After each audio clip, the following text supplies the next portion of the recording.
Hey, it's Don, the Auction Professor. Today we're going to give you another bolo. We're going to talk about movie film.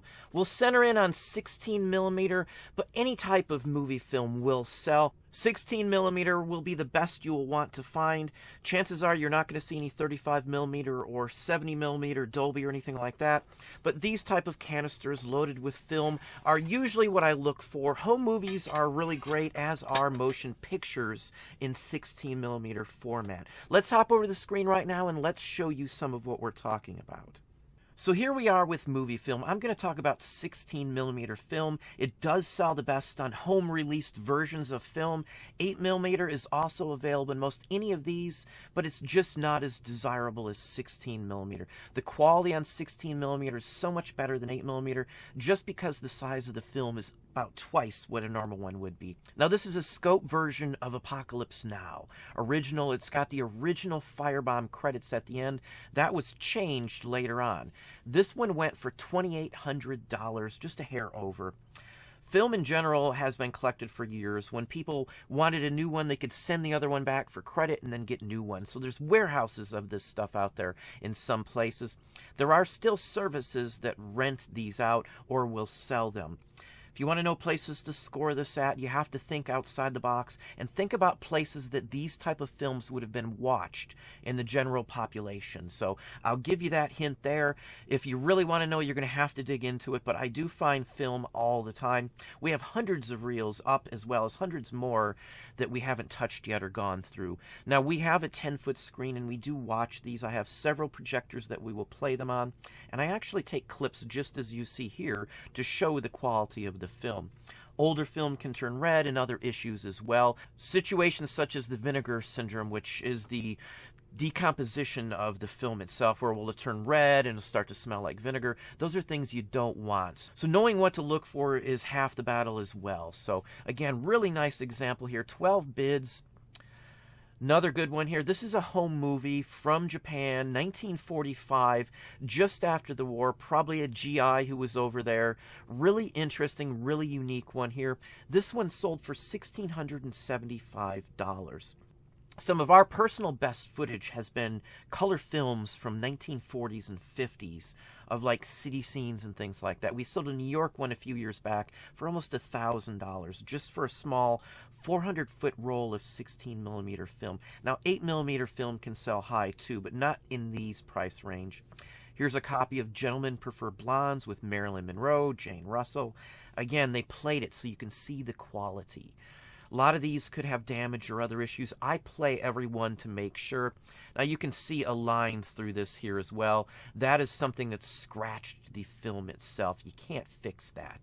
These can be watched on large format as well. $1,390 on this one. For me, I worked at a movie theater, so I've always known about film and stuff like this. The posters, the advertisements.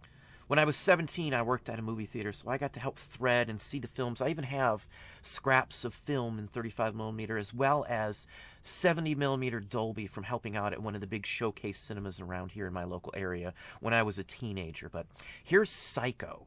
$1,325 for this Alfred Hitchcock classic, 50 bids. Some of these just go for some horrendous amounts of money. You can see the reels that they are on. It has cases with it too. You want cases for these. All of these pretty much are sound also. Most 16 millimeter films are of sound quality, unless it's before sound was available, obviously. But TV shows sell just as well, and you can see examples right here. Nice one as well, $1,187. Now that looks like Jimmy Rogers, but I could be wrong on that one. Another one here, Citizen Kane, Orson Welles, $1,100, sold straight out. They did include shipping, but shipping on these is not that bad at all for media mail. These can 100% go out in media mail. Now here is a Disney Cruise of the Eagle. Now the Eagle is a tall ship. Type in tall ship if you don't have a clue on what tall ship is. We've seen some that used to be like windjammers as well back in the 40s and 50s. This is the same basic principle here. Just over $1,000, $1,010 with 24 bids. These off-topic Disney films of any type go for some decent money. Even on 8 millimeter, this would have probably sold for several $100s. Now these are full length as well too. This is Technicolor and in scope. Really excellent copy. You can see the color quality. On these, if you want the most money, you have to play them. We have a projector that I scored for $5, didn't work, needed a belt, but the bulb works. So with us, we bought a belt, I replaced it myself, and boom, we were in business again. We have several projectors, one for 16 and then several for 8, because we do run into a lot of films. They're doing a new Dark Crystal, if you didn't know, so there's a big resurgence in Dark Crystal items. This is Jim Henson as well, so this is just a popular item. $1,000 on this one. Howard the Duck, George Lucas, Leah Thomas. You can't go wrong with this one. The film wasn't very good, but it's just a fun, campy style of movie here. I mean, George Lucas directed it. It's not top-notch movie for George Lucas, but it's a decent movie for just something to watch one evening. So $865. Cinderella, Disney, $860, 6 bids, near mint copy. This also has the original RKO logo. RKO released some of Disney's films prior to them having their own established process. But anyway, really nice one. Now we've got Planet of the Apes, full movie, the whole works. It's on 3 reels. As you can see, most of these are going to be at least 2 reels, large size, or 3 or 4 smaller sized. A nice copy as well, and you can see the color, the whole works. Now this person didn't play it, but he unwound enough so you could see the quality of the color. That's key. Now I do play them just because they do look so much better when you take an image versus holding them up to the light like this. We have a light table as well, which in the past we used to do before we had projectors, but really good one here again, $1,000. The Terminator, $750. Another one. You can get these up until the modern age, in all honesty. 80s and 90s was still a heyday of this type of material. You could play them in schools and churches as well. So, $750, as I said. Why We Fight. Here's a Battle of China. Nice example. This is a well-known documentary, $700. And it goes for so much because of the tie-in to China. Most any China film, 16 or 8mm, will go for some top dollar, no matter what. Again, $700 on this one. Here's a home movie. It's a trip to Europe in 1937, and it is color. The heyday of color. Very few pieces of material like this show up in the 30s in color. It's very scarce. So $695. A lot of these areas that you would see in films like this would be destroyed during the war. So again, this is just reminiscent. It's a historical item, well collected. When you buy these, sometimes you can get exclusive rights to own it. When we go to an estate sale, if we can find people who are actually from this state, we carry paperwork with us so that we can hopefully get the ownership of the rights of the material as well, too, with provenance and the whole works. When you own the rights, you can sell the material to like production companies, documentary businesses and things like that that would use the material in films and things along that line. That is a full-fledged 100% good business as well. There are many services that just do stuff like that. Pre-Linger is a perfect example of those. $695, as I said, 14 bids. The Who, $686. Musical ones are all over the place. The Monkees, any of this stuff. We're going to show you the Beatles in just a few moments here also. And as I said, too, China. Anything China. This is Shanghai, China in 1932. And they watched it, as you can see, just what we do as well. I'm not sure if that's a full-fledged screen, but we have a 10-foot screen that we literally project everything onto. Really nice one here.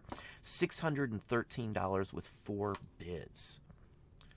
Next one here is one of my favorite actors from the 60s and even in through the 50s, Steve McQueen. Now, I'm not a big Western fan, but I do love Steve McQueen movies. The Great Escape is one of the best ones he was in. If you ever seen the movie, the motorcycle stunts that are done in the movie are done by Steve McQueen. He was a daredevil in his own right. He raced. He did all kinds of things. He is the original daredevil of the time. But Steve McQueen, Nevada Smith, $555 with 25 bids. Another Disney, the Aristocats, $540.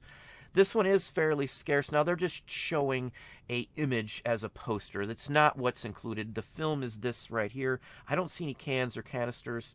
You can see the soundtrack. Now, in this one here, it is optical. Those are optical grooves you see on the right side of the film. Magnetic would just look like a magnetic strip, like a cassette tape strip or something along that line. Really interesting, nice example, though. It does look to be in decent condition. Again, $540. And the last one, A Hard Day's Night by the Beatles. It's the whole feature, again, $534. It's not as rare as you would think. There are quite a few of these around. It was mass-produced, as many of the other ones were. Not in as much of a quantity, though. Really nice one. Really good area to get into. If you go to estate sales, you're definitely going to run into these quite often. If you go to local live auctions and things along that line, you're going to run into them as well. I've pulled these up at garage sales and church sales also. So there's many sources to find these. We find them on a monthly basis. I run into movies and films just like this, whether they're 8mm, 16mm, and in rare occasions I do run into 35mm film as well. But that's what I have for you today. Well, there you are. Hopefully that gave you some ideas on movie film. If you enjoyed the video, please hit that like button down below. You can also hit the bell icon to be notified if I post new content or go live. Subscribe and tell a friend.